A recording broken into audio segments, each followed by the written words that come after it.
ಇವತ್ತು ಶುಕ್ರವಾರ ಹಾಗೆ ದೇವಸ್ಥಾನಕ್ಕೆ ಹೋಗಿ ಬರುವ ಅಂತ. ಮತ್ತೆ ಮಕ್ಕಳಿಗೆ ಸ್ಕೂಲ್ ಕೂಡ ಸ್ಟಾರ್ಟ್ ಆಗ್ತದಲ್ಲ, ಸೋಮವಾರದಿಂದ ಸ್ಕೂಲ್ ಸ್ಟಾರ್ಟ್.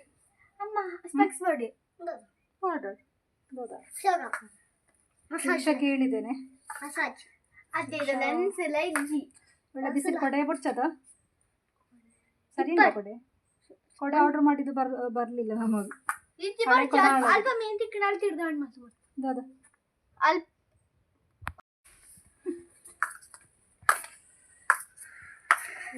ಸೆಕೆ ಆಗ್ತದೆ, ಸೆಕೆ.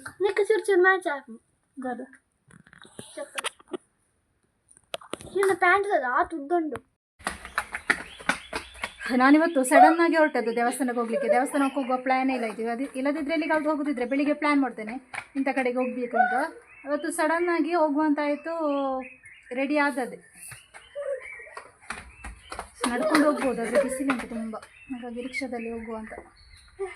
ನೆರಳಿದ್ರೆ ನಡ್ಕೊಂಡು ಹೋಗ್ಬೇಕಾಗ್ತದೆ, ಬಿಸಿಲಲ್ಲಿ ಮಕ್ಕಳನ್ನು ಇಟ್ಕೊಂಡು ಆಗಲಿಕ್ಕಿಲ್ಲ.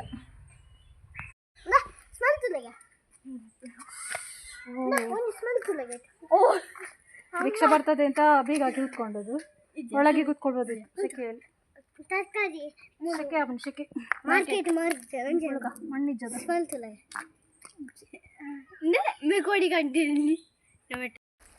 ಹೋದ ವರ್ಷ ನಾವಲ್ಲೆಲ್ಲ ರೀಲ್ಸ್ ಮಾಡಿದ್ದೇವೆ. ಈ ಸಲ ರೀಲ್ಸೇ ಇಲ್ಲ. ಈ ಸಲ ತುಂಬ ಕಮ್ಮಿ. ಕರ್ನ ವರ್ಷ ಮಸ್ತ್ ಮಾಡ್ತದೆ, ಖುಷಿಯಿಂದ ಇಲ್ಲ ಅಲ್ಲಿ ಒಳ್ಳೇದಾಗ್ತದೆ ರೀಲ್ಸ್ ಮಾಡಲಿಕ್ಕೆ. ಈ ಸಲ ನನಗೆ ಹೆದ್ರಿಕಾಯ್ತು, ಅಲ್ಲಿ ಹಾವು ಉಂಟು ಇಲ್ಲಿ ಹಾವು ಉಂಟು ಹೇಳುವಾಗ. ಹೆದರಿಕೆ ಅಲ್ಲ, ಉದಾಸೀನ ಆಗಿದೆ. ಉದಾಸೀನ ಹಾವಿತ್ತು, ಹೆದ್ರಿಕೆ ಆಗ್ತದೆ. ಪೈನಾಪಲ್ ಇತ್ತದ ಉಂಟು ಅಂದದ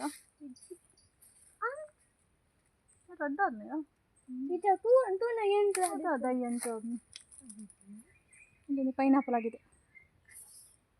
ಅಲ್ಲಿ ನೋಡುವಾಗ ಆಗೋದು ರೀಲ್ಸ್ ಮಾಡುವಂತ, ಖುಷಿ ಆಗೋದು ಅಲ್ಲಿ ಮಾಡಲಿಕ್ಕೆ. ನಾವು ದೇವಸ್ಥಾನಕ್ಕೆ ಹೋಗಿ ನಡ್ಕೊಂಡು ಬರ್ತಾ ಇದ್ದೇವೆ. ನಡಿವಂತಾಯ್ತು, ಸ್ವಲ್ಪ ಎಕ್ಸಸೈಸ್ ಆಗಲಿಂದ. ಯಾವಾಗಲೂ ಮನೆಯಲ್ಲಿ ಕೂತ್ಕೊಳ್ಳೋದಲ್ವ. ಇವಾಗ ಕೂತ್ಕೊಳ್ಳಿ, ನಾನು ನಡೀತೇನೆ. ನೀಲ್ಲಿ ನಡೆಯುದು ಚೂರದ ಆಯಿಲ್ಲ ಪುಚ್ಚಿ ಬನ್ನಿ ಇವಾಗ ನೆರಳುಂಟು, ಹಾಗಾಗಿ ನಡಿಲಿಕ್ಕೆ ಒಳ್ಳೇದಾಗ್ತದೆ. ಬಿಸಿಲಿದ್ರೆ ಮಾತ್ರ ನಡಿಲಿಕ್ಕೆ ಆಗುದಿಲ್ಲ.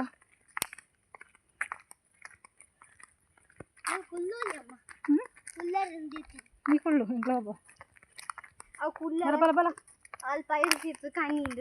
ರಿಕ್ಷಾದಲ್ಲಿ ಹೋದ್ವಿ. ಬರುವಾಗ ಬಸ್ ಇತ್ತು, ನನಗೆ ನಡೆಯುವಂತ ಆಸೆ ಇತ್ತು, ಹಾಗೆ ನಡೀತಾ ಇದ್ದೇನೆ. ಇವರಿಗೆ ಆಸೆ ಆಯ್ತು, ನಮ್ಮ ಕಾಲೆಲ್ಲ ನೋವಾಯ್ತು.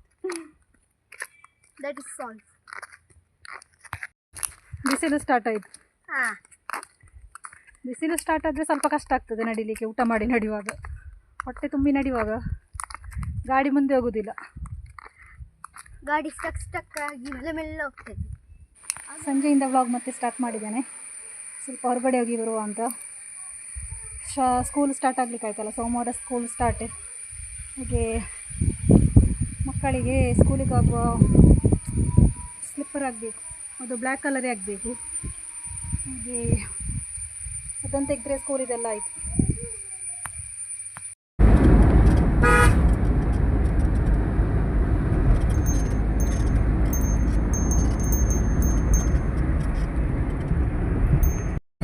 ಬ್ಯಾಗ್ ದಂಗಡಿ ದಾದ ಬ್ಯಾಗ್ ದಂಗಡಿ ಅವನಿ ಬಸ್ ಮುರಂಗಿ ಹಿತಾಯಿ ಫ್ರೆಂಚ್ ಬ್ಯಾಗ್ ದಂಗಡಿ ಮೊಬೈಲ್ ದಂಗಡಿ ಬಸ್ ಸ್ಟ್ಯಾಂಡ್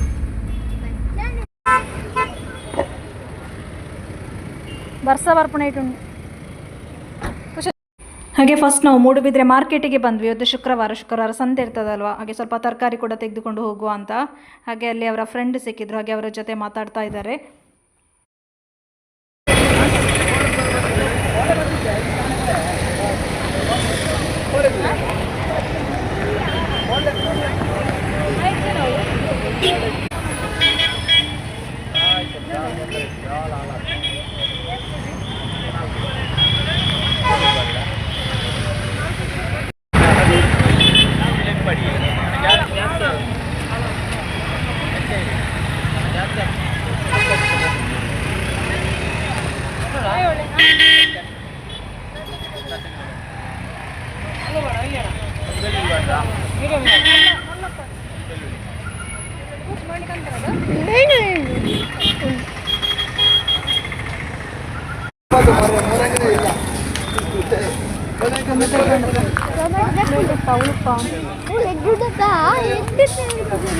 ಟೊಮೆಟೊ ಟೊಮೆಟೊ 50 ಎಡ್ಡೆಡ್ ನೋಡಿ ಅದು ಬೇಡ ಕಾಲು ಕೆಜಿ 20 ಕೊಡ್ಬೇಕು, 1 ಕೆಜಿ 50 ರೈಟ್ ಕಮ್ಮಿ. ನೀರು ಚೆನ್ನಾಗಿರವ ಅಂಗಡಿ ಹೋದ್ರಿ ಅದಕ್ಕೆ ಎಷ್ಟು 100 ರೂಪಾಯಿ ಆಗುತ್ತೆ. 90 ಇದು ಬೇಡ ನಾವು ತಿನ್ನೋದಿಲ್ಲ ಆ್ಯಪಲ್ ನೋಡಿ ಮಸ್ತ್ ಯಾವುದು ಲೈಟ್ ಮೇಡಮ್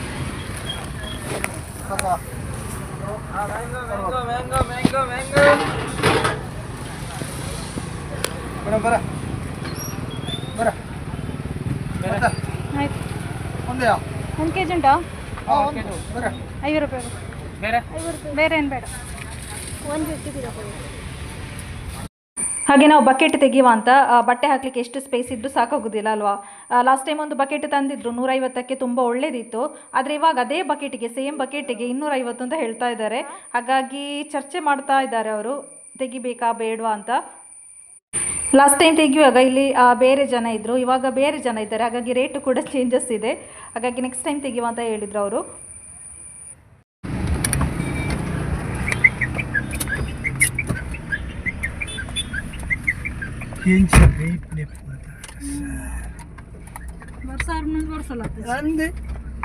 ಮಳೆ ಬರುವಾಗಿತ್ತು, ಮಳೆ ಇಲ್ಲ, ಸೆಕೆ ಆಗ್ತದೆ, ಸೆಕೆ.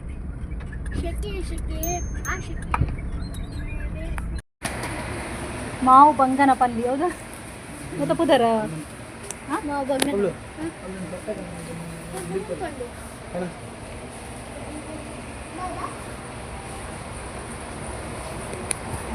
ಎಡ್ಡೆ ಪರ್ನ ಗೊತ್ತದ.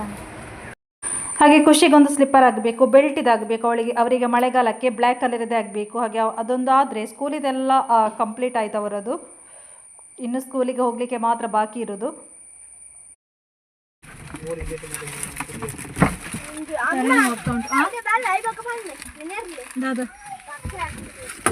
ದಾದಾ ತಲೆನೋವು ಆಗ್ತಾ ಉಂಟು, ತಲೆನೋವು.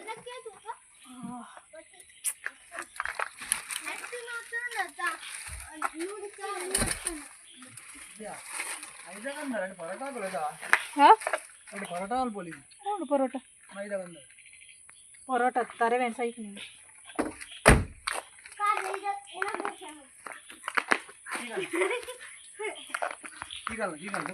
ಮಾರ್ನಿಂಗಿಂದ ವ್ಲಾಗ್ ಮತ್ತೆ ಕಂಟಿನ್ಯೂ ಮಾಡ್ತಾ ಇದ್ದೇನೆ. ಇನ್ನು ಸಿಕ್ಕಾಪಟ್ಟೆ ತಲೆನೋವು ನನಗೆ ಹಾಗೆ ಮೈಗ್ರೇನ್ ಇದೆ. ಎಲ್ಲಿಗಾದ್ರೂ ಹೊರಗಡೆ ಹೋದರೆ ಜಾಸ್ತಿ ಸ್ಟಾರ್ಟ್ ಆಗ್ತದೆ. ಅದು ಸ್ಟಾರ್ಟ್ ಆದರೆ ಮತ್ತೆ ವ್ಲಾಗಸ್ ಎಲ್ಲ ಎನ್ನಿಸ್ತಿಲ್ಲ, ನನಗೆ ಮಾತಾಡ್ಲಿಕ್ಕೆ ಆಗೋದಿಲ್ಲ, ಅಷ್ಟು ತಲೆನೋವು ಸ್ಟಾರ್ಟ್ ಆಗಿದೆ ನಿನ್ನೆ. ಹಾಗೆ ಬೆಳಿಗ್ಗೆ ಕಂಟಿನ್ಯೂ ಮಾಡ್ತಾ ಇದ್ದೇನೆ. ಹಾಗೆ ಬೆಳಿಗ್ಗೆ ಕತ್ತಿಡ್ಕೊಂಡು ಹೊರಟಿದ್ದೇನೆ. ಇದು ಮೊನ್ನೆ ನಾನು ಹಲಸಿನ ಹಣ್ಣು ತಂದಿದ್ದೆ ಅಲ್ಲ, ಅದು ಹಣ್ಣು ಸಾಗಿದೆ, ಸ್ವಲ್ಪ ಹಾಳು ಸಾಗಿದೆ. ಅದು ಮೇಲಿಂದ ಬಿದ್ದದಲ್ವಾ, ಹಾಗಾಗಿ ತುಂಬ ಗಾಯ ಆಗಿ ಎಷ್ಟು ಸಿಗ್ತದೆ ಗೊತ್ತಿಲ್ಲ. ಸಿಕ್ಕಿದಷ್ಟು ಫ್ರಿಜ್ಜಲ್ಲಿ ತೆಗೆದಿಡು, ಆಮೇಲೆ ತಿಂಡಿ ಏನಾದರೂ ಮಾಡಬೇಕಿದ್ರೆ ಮಾಡುವ ಅಂತ. ನೋಡಿ, ಇದು ಸ್ವಲ್ಪ ಕಪ್ಪಾಗಿದೆ, ಅದರಲ್ಲಿ ಎಷ್ಟು ಸಿಗ್ತದೆ ಗೊತ್ತಿಲ್ಲ, ನೋಡುವ. ಪೂರ ಹಾಳದ್ ನೋಡಿ. ಕಾಯಿ ಮುಲ್ಪರ್ದೆ ಗೊತ್ತಾ ಕಾಯಿ? ಹೊರಗೊಂದು ಹಾಳದ್ನಲ್ಲ. ಅವಕಾಶ ಮಾಡಿ ಸ್ವಲ್ಪ ಏನು ನನಗೆ ಸ್ವಲ್ಪವೇ ಅದರ ಸೊಳ್ಳೆ ಸಿಕ್ಕಿದ್ದು, ಇದಲ್ಲ ಸ್ವಲ್ಪ ಸಿಕ್ಕಿದೆ, ಸ್ವಲ್ಪ ಫ್ರಿಜ್ಜಲ್ಲಿ ಇಟ್ಟಿದ್ದೇನೆ. ನೋಡಿ ಇಷ್ಟುಂಟು. ಹಾಗೆ ನಾನೊಂದು ರೆಸಿಪಿ ತೋರಿಸ್ತೇನೆ ಅಂತ ಹೇಳಿದ್ದೆ ಅಲ್ವಾ, ಹಾಗೆ ಇನ್ನೂ ರೆಸಿಪಿ ತೋರಿಸ್ತೇನೆ. ಅದಕ್ಕೆಲ್ಲ ರೆಡಿ ಮಾಡಿ ಇಟ್ಟಿದ್ದೇನೆ. ಹಲಸಿನ ಸೊಳ್ಳೆ ಈ ರೀತಿ ನಾನು ಕಟ್ ಮಾಡಿ ಇಟ್ಟಿದ್ದೇನೆ ನೋಡಿ. ಇದುಂಟಲ್ಲ ಮೈದಾ ಸ್ವಲ್ಪ ಅರಿಶಿನ ಪೌಡ್ರು, ಸ್ವಲ್ಪ ಉಪ್ಪು, ಸ್ವಲ್ಪ ಸಕ್ಕರೆ ಹಾಕಿ ನೀರಲ್ಲಿ ಕಲಸಿಟ್ಟಿದ್ದೇನೆ ಹಿಟ್ಟು. ನಾವು ಬನಾನಾ ಪುಡಿ ಯಾವ ಥರ ಮಾಡ್ತೇವೆ ನೋಡಿ, ಅದೇ ಥರ ಇದರಲ್ಲಿ ಕೂಡ ಮಾಡಲಿಕ್ಕೆ ಆಗ್ತದೆ. ಹಾಗೆ ಅದನ್ನು ಮಾಡ್ತಾ ಇದ್ದೇನೆ. ನಾನು ಕೂಡ ಫಸ್ಟ್ ಟೈಮ್ ಮಾಡ್ತಾ ಇದ್ದೇನೆ ಇದು.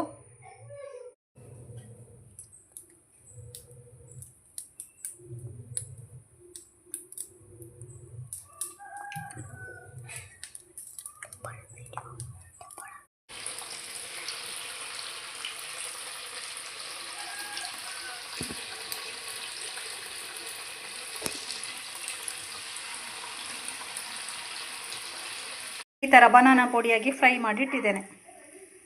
ಹಾಗೆ ನಾನು ಹೊಸದಾಗಿದ್ದು ಟ್ರೈ ಮಾಡಿದ್ದು, ನಾನೊಂದು ಯಾವುದೋ ವಿಡಿಯೋಸಲ್ಲಿ ನೋಡಿ ಟ್ರೈ ಮಾಡಿದ್ದು. ಟೇಸ್ಟ್ ಯಾವ ಥರ ಅಂತ ಹೇಳಿದರೆ ಟೇಸ್ಟ್ ಸೂಪರ್ ಆಗಿಂಟು. ಆದರೆ ತಿನ್ನುವಾಗ ಚಿಕ್ಕ ಮಕ್ಕಳಿಗೆ ಕೊಡುವಾಗ ಮಾತ್ರ ಸ್ವಲ್ಪ ಜಾಗ್ರತೆ ಮಾಡಬೇಕು. ಯಾಕೆಂತ ಹೇಳಿದರೆ ಇದು ನೋಡಿ ಈ ಥರ ಚೀಸಲ್ಲಿ ಎಳೆಯುವಾಗ ಯಾವ ಥರ ಬರ್ತದೆ ನೋಡಿ, ನೋಡಿ ಈ ಥರ ಗಮ್ ಥರ ಬರ್ತದಲ್ವಾ, ನಾರ್ ನೋಡಿ ಈ ಥರ ಬರ್ತದೆ. ಆಗ ಗಂಟ್ಲಿಗೆ ಸಿಕ್ಕೊಳ್ಬೋದು. ಹಾಗಾಗಿ ಜಾಗ್ರತೆಯಾಗಿ ಜಗ್ದು ತಿನ್ನಬೇಕು ಕರೆಕ್ಟಾಗಿ. ಟೇಸ್ಟ್ ಒಳ್ಳೆದುಂಟು, ಟ್ರೈ ಮಾಡಿ. ಮಕ್ಕಳಿಗೆ ಮಾತ್ರ ಜಾಗ್ರತೆಯಾಗಿ ಕೊಡಿ. ಚಿಕ್ಕ ಮಕ್ಕಳಿಗೆ ಗೊತ್ತಾಗೋದಿಲ್ಲ ಅಲ್ವಾ, ಸಮಿತಿಗೆ ಒಂದ್ಸಲ ಗಂಟಲ್ಲಿ ಸಿಕ್ಕಿದಾಗೆ ಆಯಿತು, ಮತ್ತು ಸರಿ ಆಯಿತು. ಒಟ್ಟಾರೆ ತಿಂದರೆ ಗಂಟಲಿಗೆ ಸಿಕ್ಕೋ ಚಾನ್ಸಸ್ ಉಂಟು. ಅದು ಎಣ್ಣೆಯಲ್ಲಿ ಫ್ರೈ ಆಗುವಾಗ ಒಂಥರ ನಾರಿನಾಗೆ ಆಗ್ತದೆ. ಓ